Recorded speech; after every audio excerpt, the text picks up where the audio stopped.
how to delete saved chats in Character AI. Hey everybody, welcome to our channel. In this video, I'm going to guide you on how you can delete saved chats in Character AI. So without any further ado and delay, let us get started with today's video.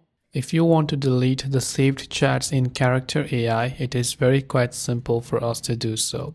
Now what we have to do is, if I go to Character AI and say that I'm inside a certain conversation, and I want to delete one of the chats from this conversation. What I can do is I can hover my mouse over it, or I can click on the three dots icon next to the specific individual message I would like to remove.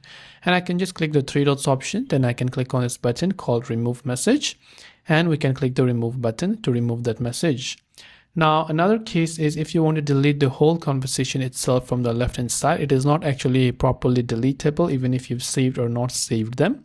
But what we can do is we can just click on the three dots icon and we can choose to remove them from the recent tab, so at least they do not show up on our homepage. So these are the ways on how you can delete your chats on Character AI. If you have any questions, feel free to leave them down. Thanks for watching and see you soon in the next video.